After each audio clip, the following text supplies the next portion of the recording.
Hello, നമസ്കാരം. നിങ്ങൾ ഈ അസുഖത്തിനെ പറ്റി കേട്ടിട്ടുണ്ടോ? Seasonal affective disorder. അതായത് അഫക്റ്റ് എന്ന വേർഡിന് നമ്മൾ സൈക്കാട്രി പറയുന്ന അതിൻ്റെ മീനിങ് മൂഡ് ആൻഡ് ബിഹേവിയർ എന്നാണ്. അതായത് സീസൺ അനുസരിച്ച് നമ്മുടെ മൂഡിനുണ്ടാകുന്ന ചേഞ്ച്. ഒരുതരം ബൈപ്പോളാർ ഡിസോർഡർ പോലെ തന്നെ അതിൻ്റെ ഒരു ഇനത്തിൽപ്പെടുത്തിയതാണ് ഇതും. അതായത് നമ്മുടെ ഈ ഒക്ടോബർ, നവംബർ ആ മാസങ്ങളിൽ നമുക്കറിയാമല്ലോ, അമേരിക്കയിലെ എല്ലാ സീസൺസും അവിടെ അവൈലബിളാണ്. ഓട്ടമുണ്ട്, സ്പ്രിംഗ് ഉണ്ട്, വിൻ്ററുണ്ട്, അതുപോലെ തന്നെ സമ്മറുണ്ട്. എല്ലാ സീസൺസും അവിടെ അവൈലബിളായിട്ടുള്ള സ്ഥലമാണ്. അവിടെയാണ് ഇത് കൂടുതലും കാണുന്നത്. നമ്മുടെ നാട്ടിലും നമുക്ക് മഴക്കോളും ഒക്കെ ആകുമ്പോൾ നമ്മുടെ മനസ്സൊരു ചെറിയ ഒരു ഡിപ്രഷനിലേക്ക് പോകും അല്ലേ? അത് സാധാരണക്കാർക്കുണ്ടാകുന്നതാണ്. ഇനി ഇതെന്താണെന്ന് വെച്ചാൽ ഒരു 60 ദിവസം, അതായത് ഈ വിൻ്റർ തുടങ്ങുന്ന ഒരു 60 ദിവസം, അതായത് ഏകദേശം ഒരു സെപ്റ്റംബർ, നവംബർ വരെ ആ ഒരു 60 ദിവസം ഇവിടെ വല്ലാത്തൊരു ഡിപ്രഷനിലേക്ക് പോകും. ഇങ്ങനെ ഇത് അസുഖം കൂടുതലുള്ള ആൾക്കാർ മേജർ ഡിപ്രഷനിലേക്ക് പോകാനും ചാൻസ് ഉണ്ട്. അത് കഴിഞ്ഞിട്ട് സമ്മർ ആകുന്നത്, അതായത് ഏപ്രിൽ, മെയ് ആ ഒരു കാലഘട്ടത്തിൽ 60 ദിവസത്തിലേക്ക് ഇവർ മാനിയാക് സ്റ്റേജിലേക്ക് പോകും. അതായത് ഭയങ്കര ഹൈപ്പർ എക്സൈറ്റ്മെൻറ്റും അതുപോലെ തന്നെ ഭയങ്കര ഈവൻ വയലൻസ് വരെ അവർ കാണിക്കാം. ശരിക്കും ബൈപ്പോളർ നന്നായിട്ടുള്ള ആൾക്കാരാണെങ്കിൽ ഇവർ ചിലപ്പം വയലൻസിലേക്ക് തന്നെ നീങ്ങാം. നിങ്ങൾ വിചാരിക്കും ഇതെന്തോ കാണിക്കുന്നത്, ഇത്രയും നാൾ ഭയങ്കര സങ്കടത്തോടെയും ദുഃഖത്തോടെയും അയ്യോ എനിക്കൊരു ഹോപ്പും ഇല്ലേ എന്നൊക്കെ പറഞ്ഞുകൊണ്ട് നടന്ന ആൾക്കാർ പെട്ടെന്ന് ചാടിക്കയറി ആക്റ്റീവാകുന്നു, ഡാൻസ് ചെയ്യുന്നു, എല്ലാ പരിപാടികളിലും പങ്കെടുക്കുന്നു, ഓവർ ആക്റ്റീവ് ആകുന്നു, ചിലപ്പം വളരെ മാനിയാക്കായിട്ട് വയലൻ്റായിട്ട് ബിഹേവ് ചെയ്യുന്നു, അഗ്രസീവ് ആകുന്നു. അങ്ങനെയൊക്കെയുള്ള കാര്യങ്ങളുണ്ടാവാം. ഇതിനെയാണ് നമ്മൾ സീസണൽ അഫക്റ്റീവ് ഡിസോർഡർ എന്ന് പറയുന്നത്. ഇത് നമുക്കെല്ലാവർക്കും ഇതൊരു ചെറിയ അളവിലുണ്ട് അല്ലേ? നല്ലൊരു കാലം വരുമ്പോൾ നമ്മൾ ആക്റ്റീവ് ആവും. നല്ല തെളിഞ്ഞ ആകാശവും വെയിലും ഒക്കെ ഉണ്ടാകുമ്പോൾ നമ്മളൊക്കെ കുറേയൊക്കെ ആക്റ്റീവ് ആവും.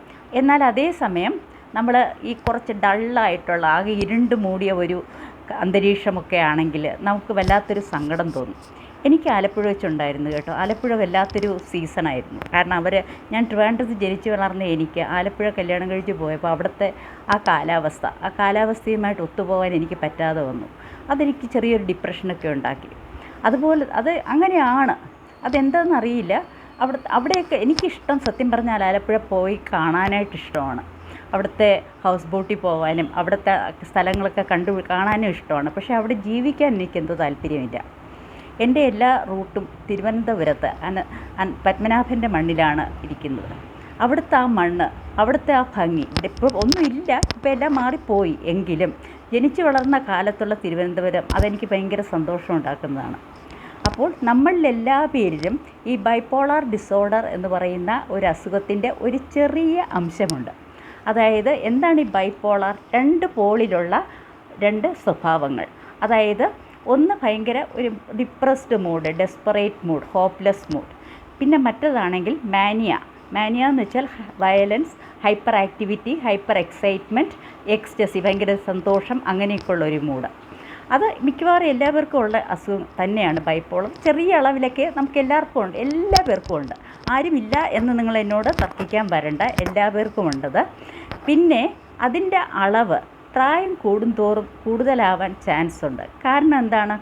ഇന്നലെ വരെ എല്ലാ കാര്യത്തിലും പങ്കെടുത്ത് വീട്ടിലെ എല്ലാ കാര്യത്തിലും ഡിസിഷൻ എടുക്കാൻ തയ്യാറായിരുന്ന ഒരു വിഭാഗം, നമ്മളിപ്പോൾ പറയില്ലേ ഓൾഡ് ജനറേഷൻ, ഗോൾഡ് ജനറേഷൻ എന്നൊക്കെ പറഞ്ഞ് നമ്മൾ മാറ്റി നിർത്തുന്ന കുറച്ച് പേരില്ലേ, അവർ ഒറ്റയ്ക്കാവുമ്പോൾ ഇപ്പോൾ അവരെ മൈൻഡ് ചെയ്യാതെ ഫോണിലും അതുപോലെ തന്നെ ന്യൂ ജനറേഷൻ തോന്നുന്ന പോലെ ജീവിക്കുമ്പോൾ ആ ആൾക്കാർക്ക്, നിങ്ങളുടെ അച്ഛനമ്മമാർക്ക് അവരെ ഒറ്റപ്പെടുത്തുന്നതായിട്ട് തോന്നുകയും അവരുടെ മനസ്സിലുള്ള വികാരങ്ങളും വിചാരങ്ങളും വെളിയിൽ കൊണ്ടുവരാൻ പറ്റാതെ വരികയും ചെയ്യുമ്പോൾ എല്ലാം ഉള്ളിലേക്ക് അടത്തി അതൊരു കൺവേർഷനായിട്ട് മാറും.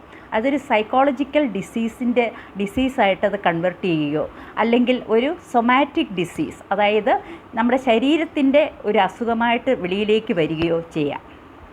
അങ്ങനെ വരുമ്പോൾ അവർ ഡിസോസിയേഷനിലേക്ക് പോകാനും ചാൻസ് ഉണ്ട്. അതായത് ഈ നോർമൽസിയുമായിട്ട് അവർ വേർപെട്ട് പോകാനും ചാൻസ് ഉണ്ട്. ആൻഡ് ഈവൻ ഏറ്റവും അതിൻ്റെ കടുത്ത ഒരു രീതിയായ ഡിസോസിയേഷൻ ഫ്യൂഗ് എന്ന് പറയുന്ന ഒരു കണ്ടീഷനിലേക്ക് പോകാനും ചാൻസ് ഉണ്ട്. അതായത് അവരുടെ അവർ ഇറങ്ങി അങ്ങ് പോവും. അവരുടെ ഡിമെൻഷ്യയും കൂടെ അതിൽ കൂടെ വന്നാൽ, അതായത് ഓർമ്മക്കുറവും അവരുടെ ഇൻ്റലിജൻസ് ഫങ്ഷൻസ് എല്ലാം മാറിക്കഴിഞ്ഞു കഴിഞ്ഞാൽ അവരെന്ത് ചെയ്യും? അവരെ തന്നെ മറന്ന് അവർ ജീവിക്കുന്ന സ്ഥലത്ത് നിന്നും അവർ ഇറങ്ങി എങ്ങോട്ടെങ്കിലും വാണ്ടർ ചെയ്ത് പോവും. അവരങ്ങ് ഒളിച്ചോടി പോവും. പോയിക്കഴിഞ്ഞാൽ അവർക്കറിയില്ല എങ്ങോട്ടാണ് പോകുന്നതെന്ന്. അവർ തിരിച്ച് വീട്ടിൽ വരണമെന്നില്ല. കാരണം അവർക്ക് സഹിച്ച് മതിയായി. അപ്പോൾ അവരുടെ മനസ്സ് തന്നെ കണ്ടുപിടിക്കുന്നതാണ് ഈ കൺവേർഷൻ. അപ്പോൾ അങ്ങനെ വരുമ്പോൾ അവരേതെങ്കിലും നാട്ടിൽ അലഞ്ഞു തിരികുകയും അവിടെ എവിടെയെങ്കിലും കിടന്ന് മരിക്കുകയോ അല്ലെങ്കിൽ എവിടെയെങ്കിലും അവരെ ആരെങ്കിലും കണ്ടുപിടിച്ച് തിരിച്ചു കൊണ്ടുവരികയോ ഒക്കെ ചെയ്യും. അതുകൊണ്ട് എൻ്റെ പൊന്നു കൂട്ടുകാരെ, എൻ്റെ ജെൻസി കൂട്ടുകാരെ, എൻ്റെ പുതിയ ജനറേഷൻ ആൾക്കാരെ, നിങ്ങൾക്ക് നിങ്ങളുടെ അച്ഛനമ്മമാരെ, അവർ മിഡിൽ ഏജ് ആണെങ്കിലും ഓൾഡ് ഏജ് ആണെങ്കിലും അവരെ ഒന്ന് കൂടെ നിർത്തുക. കാരണം എന്തെന്നോ, നിങ്ങളുടെ ജോലിക്കാരി നിങ്ങളുടെ കുഞ്ഞിന് പാലിന് പകരം കഞ്ഞിവെള്ളം കൊടുക്കുമ്പോൾ നിങ്ങളുടെ അമ്മ അല്ലെങ്കിൽ നിങ്ങളുടെ അച്ഛൻ ഒരിക്കലും അത് ചെയ്യില്ല. നിങ്ങളുടെ ജോലിക്കാരിയുടെ പ്രൈവസിക്ക് വേണ്ടി അവൾ എന്തെങ്കിലും പുകയിലയോ അല്ലെങ്കിൽ മയക്കുമരുന്ന് ഈ ഉറക്ക ഗുളികയോ നിങ്ങളുടെ കുഞ്ഞിൻ്റെ ആഹാരത്തിൽ പൊടിച്ചു കൊടുത്ത് അതിനെ ഉറക്കുമ്പോൾ നിങ്ങളുടെ അമ്മ അല്ലെങ്കിൽ നിങ്ങളുടെ അച്ഛൻ അതൊരിക്കലും ചെയ്യുകയില്ല. അപ്പോൾ ഇപ്പോൾ എനിക്കുള്ള ഈ തലമുറയോട് പറയാനുള്ളത്, അവരെ അകറ്റി നിർത്തുകയല്ല വേണ്ടത്. ഇത്തരം ബിഹേവിയറൽ ചേഞ്ചസിൽ നിന്നും അവരുടെ മാനസികമായ ആരോഗ്യത്തിന് കൂടി നിങ്ങളുടെ ആ ജനറേഷൻ നിങ്ങളെ ഹെൽപ്പ് ചെയ്യും. കുട്ടികൾക്ക് നല്ലത് പറഞ്ഞു കൊടുക്കട്ടെ, അവർ ഡ്രഗ്സിലേക്കും മറ്റും പോകാതിരിക്കട്ടെ. നല്ല നല്ല കഥകൾ കേൾക്കുന്നില്ലേ? നിങ്ങൾക്ക് പറഞ്ഞു തന്നിട്ടില്ലേ ചെറുതിലെ? അതുപോലെ ആ കഥകളൊക്കെ അമ്മമാർക്ക് ഇപ്പോഴും ഓർമ്മയുണ്ടാവും. അവർ പറഞ്ഞു തരും കേട്ടോ. അപ്പോൾ അച്ഛനും അമ്മയും കുഞ്ഞും ആ ന്യൂക്ലിയർ കുടുംബത്തിൽ നിന്നും കുറച്ചൊക്കെ അമ്മയോ അല്ലെങ്കിൽ അച്ഛനെയോ ഒക്കെ ഇടയ്ക്കിടയ്ക്കൊന്ന് നിർത്തുക കൂടെ. കേൾക്കുന്നുണ്ടല്ലോ? ഞാൻ ഏതിൽ തുടങ്ങി ഏതിൽ വന്നു എന്നൊന്നും എനിക്കറിയില്ല. ഞാൻ എൻ്റെ മനസ്സിലുള്ളതെല്ലാം അങ്ങ് തുറന്നു പറഞ്ഞു. ഇത്രയേ ഉള്ളൂ.